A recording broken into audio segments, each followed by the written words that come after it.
Privacy and safety concerns are growing over a popular tech item from Apple.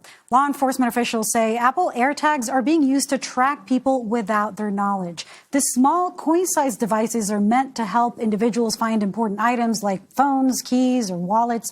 But police are also warning of their potential to be used for malicious reasons. For more, I want to bring in Chris Pierson. Chris is the founder and CEO of the cybersecurity and privacy platform BlackCloak. He's also a former member of the Department of Homeland Security's Data Privacy Committee and Cybersecurity Subcommittee.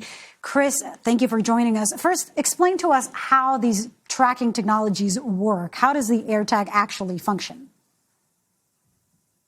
Similar to other trackers that are out there, the Tile, Cube, some Samsung devices, they all work using wireless radio waves. In this case, the AirTags use something called ultra-wideband to go ahead and connect between that tracker and a phone receiving device. It could be your device or other devices, so that if, in fact, your tracker is lost, you can go ahead and try to find out where it is relative to other phones and other devices that are in place. So it's all using radio frequencies.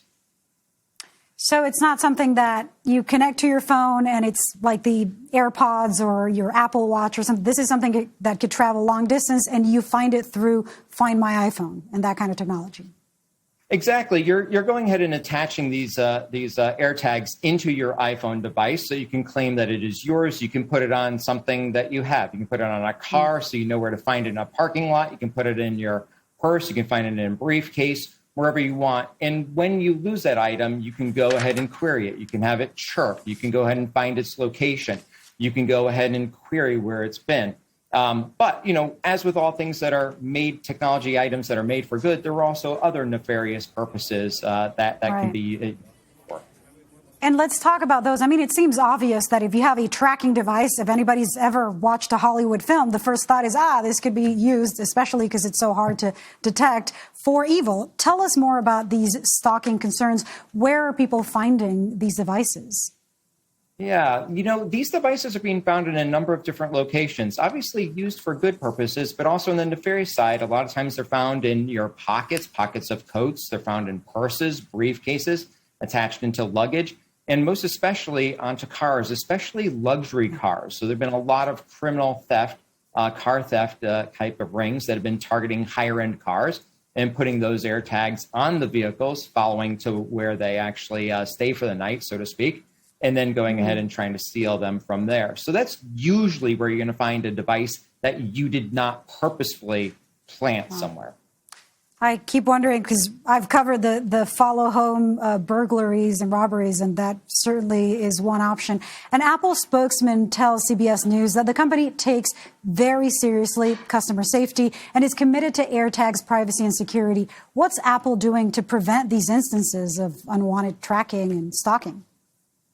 Yeah, quite honestly, very uniquely, Apple knew on the front end that these could both be used for good purposes, but that some people might choose to abuse it. And so right out of the gate, they actually went ahead and built in several different safeguards. Let's actually talk about them.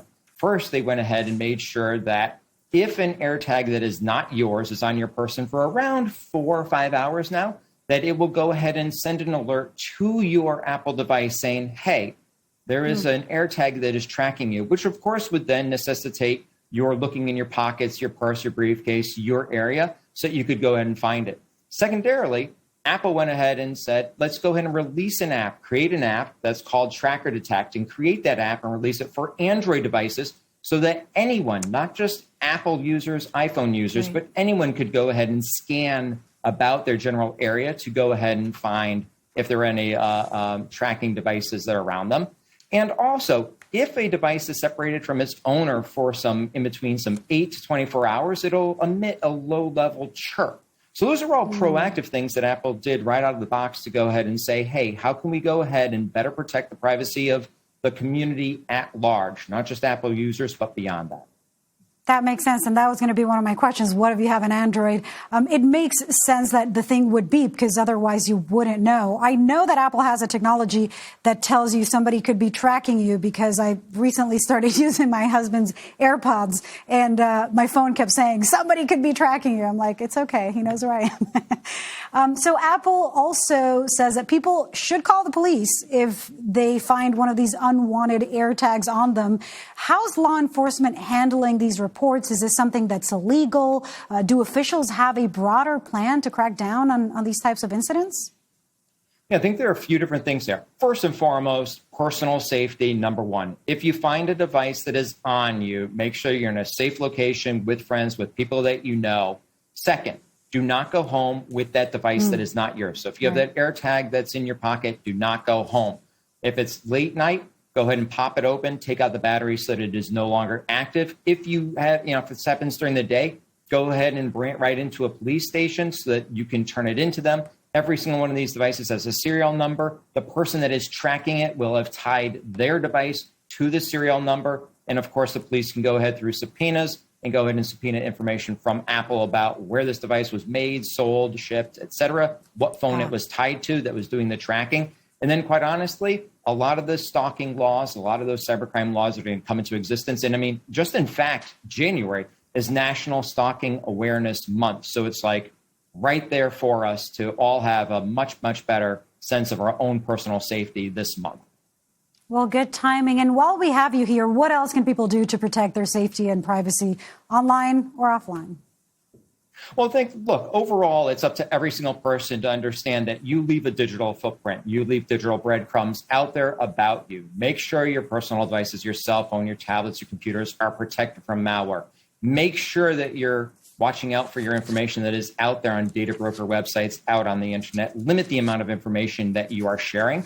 And make sure that those devices that you bring into your home, IoT devices, new devices that better your lives, bring joy and fulfillment into your lives, that you're looking at how they are securing your information, you're putting on dual factor authentication, you're updating them. It's a great time and era for technology, but it also has a little bit of a seedy side in terms of some abuses that can happen. But make sure that you're staying in touch with technology, up to date with technology, and when something is awry, make sure that you identify it and go ahead and tackle it. Well, we appreciate all that advice. Chris Pierson, thank you for joining us. Thank you. Both the White House and the Kremlin remain divided following talks over Ukraine. Russian President